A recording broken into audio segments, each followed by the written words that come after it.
So one of our big topics in this class is simply what is science, how does the process actually work, how is it useful, and why should you care, okay? And so science really is nothing more than a process. It's an approach to answering questions about our world, right? And so generally the place we start with answering the question is coming up with the best answer that we know at the beginning of any type of experiment, right? So we don't know what the answer is, of course, that's the point, but we need a starting place. We need to take our best stab at considering what the answer may be. Really, we want to come up with a couple of possible answers to the question, and we're going to write those out in the form of hypotheses, and then based on the hypotheses, we're going to make some predictions, okay? And a prediction, you can think of it as to say, if the hypothesis is accurate, then we expect to see this. If this other alternative hypothesis is accurate, then we would predict to see a different set of results in our experiment. So we come up with our prediction, we design an experiment that will test those predictions. Right, so we're going to collect some data, make some observations. Okay, and then based on those results of the experiment, we are going to check back in. We're going to see, did the results pan out and match with what our prediction was? Okay. So we're going to check to see, were results consistent with predictions, okay? Okay, because remember, the prediction flows from the hypothesis. And if the results meet with the predictions, then what that does is it lends support for the hypothesis, okay? And sometimes one hypothesis versus the other. A lot of times what we're trying to do is eliminate hypotheses. If we have several competing hypotheses, we really want to pick the best one based on the results. Okay, so the predictions, what do they tell us? They're going to help us inform our choice of the best or most accurate hypothesis, okay? And then based on this check-in with our predictions, we're going to come up with our conclusion.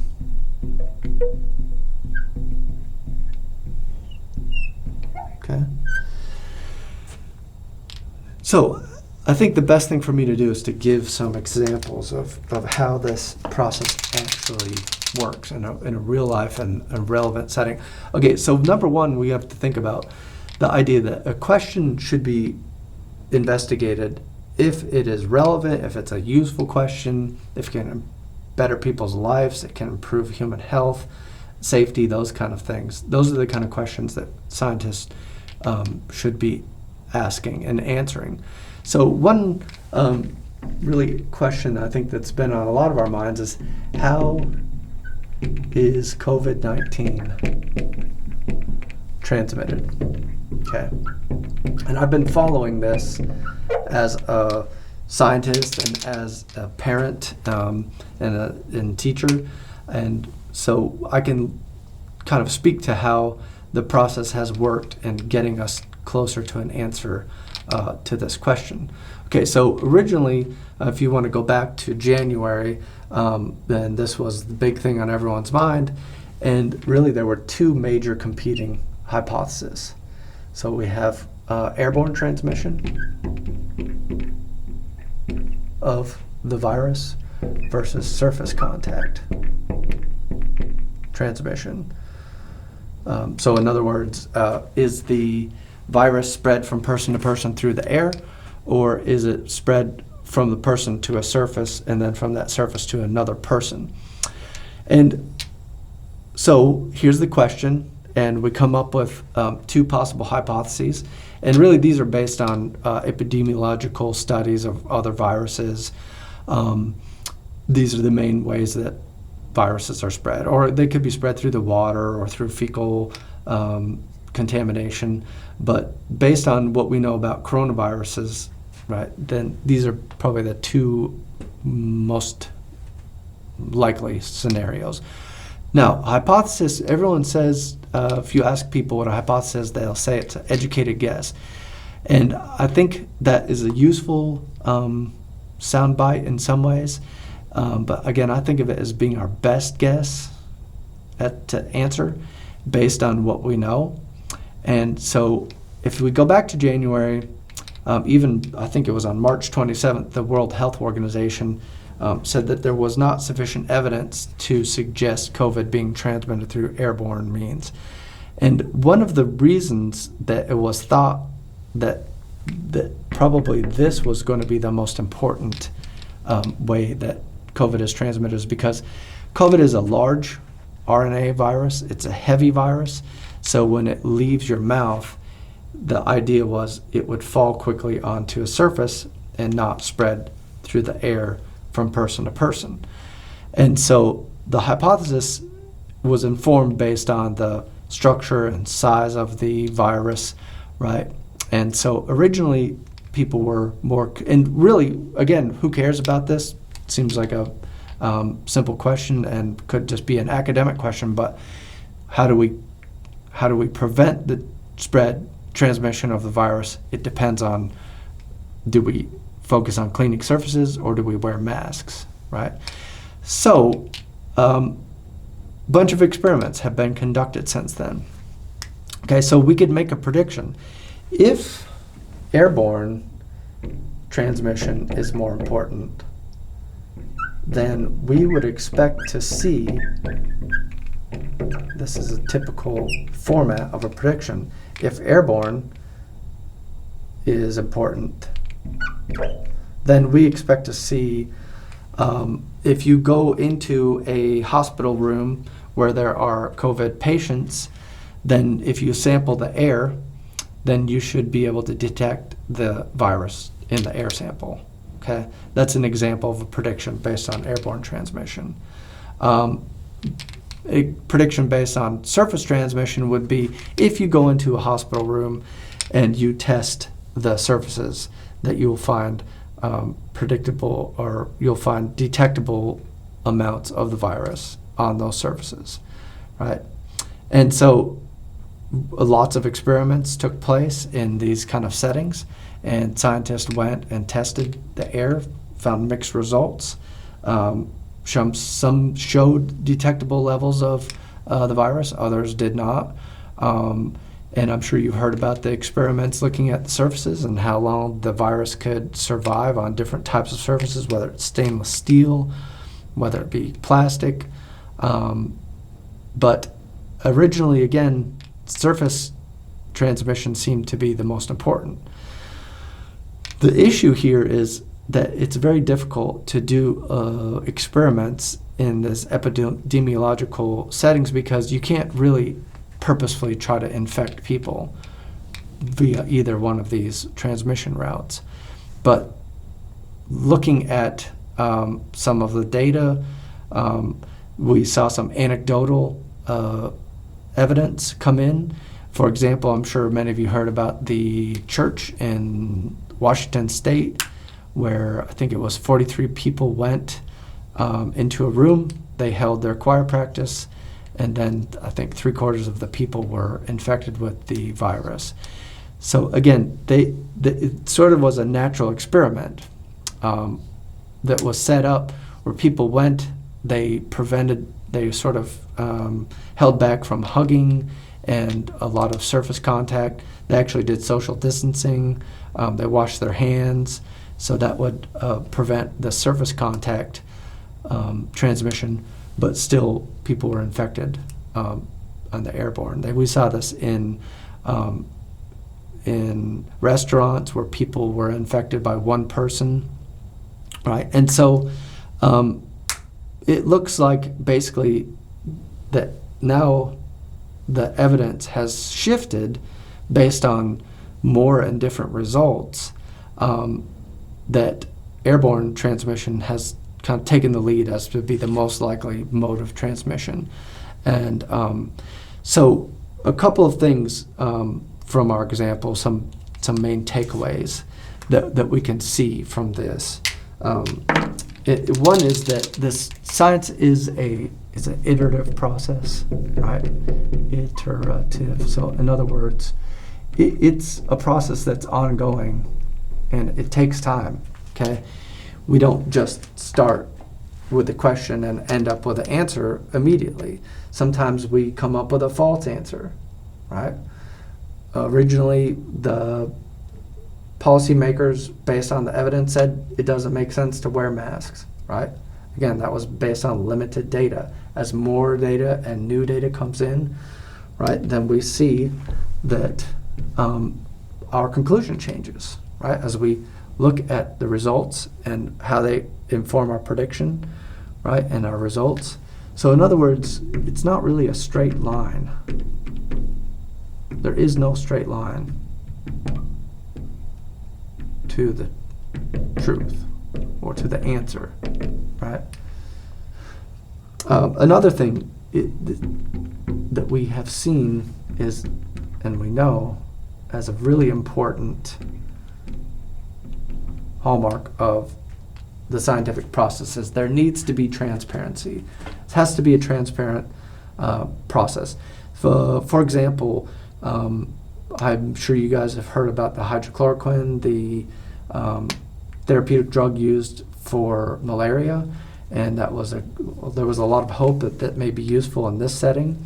There was a large experiment it was published last month in May at some point, and it said basically that it was not only was it not useful in preventing COVID, that it actually raised people's risk of death by a certain percentage.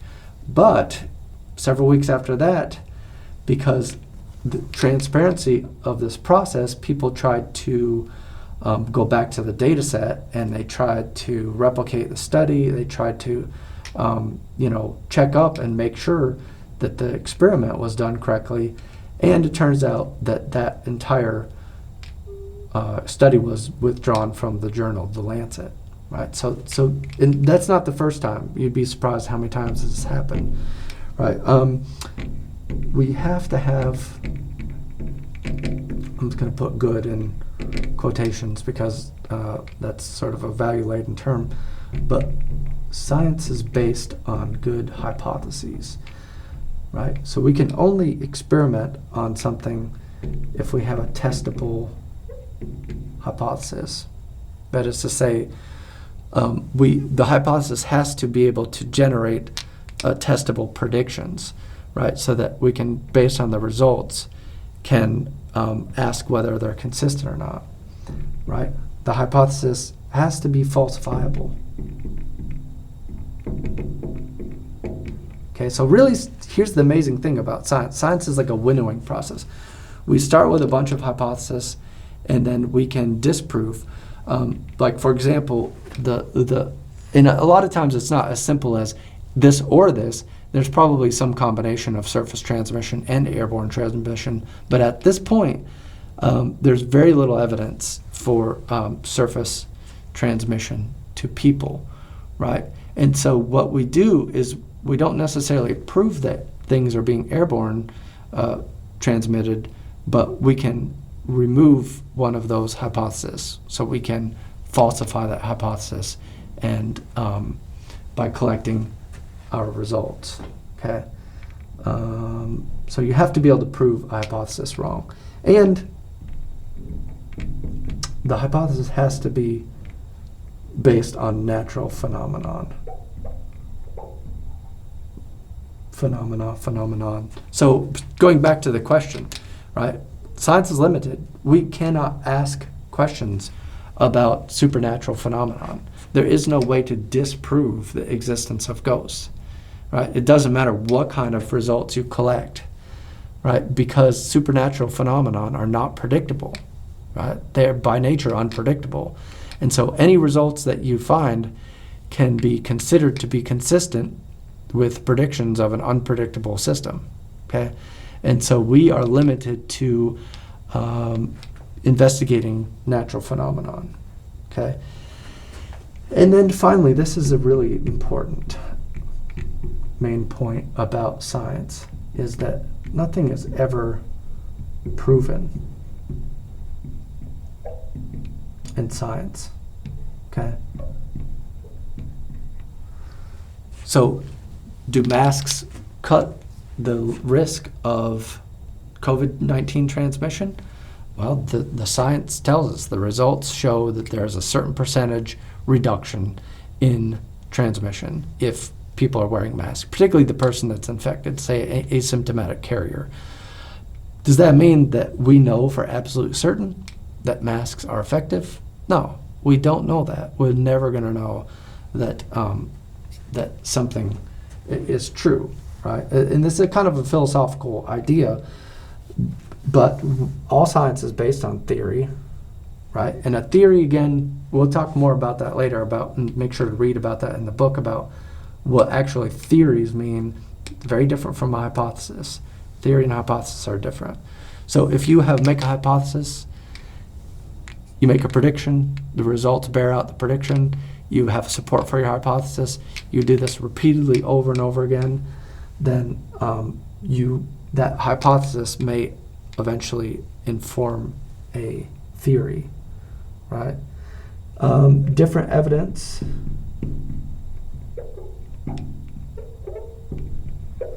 has different weights, different weight, or I guess you'd say has different gravitas. So in this epidemiological setting, the gold standard is considered to be like a double-blind study where it's repeated, people have placebos, right? So for example, the story of the people at the church in Washington State, there are possibly other ways to explain those observations, right? So it's not necessarily proving that the virus is transmitted airborne. It just strongly suggests that, right? So those anecdotal type stories are helpful in designing experiments, right? But we're always going to have uncertainty, okay? We still don't know a lot about this virus. And so we have to be comfortable with some level of uncertainty, okay? Because otherwise, if you don't take any action and you sort of dismiss any science because we don't have perfect evidence, then the iterative process breaks down, and we're never going to make any progress towards getting the answer, right? I kind of think of this as something like this. Here's the answer, right? We don't really know what it is, of course, but we want to know the answer. So we start with a hypothesis. Based on what we know, we want to get as close to if we can get the hypothesis here, great.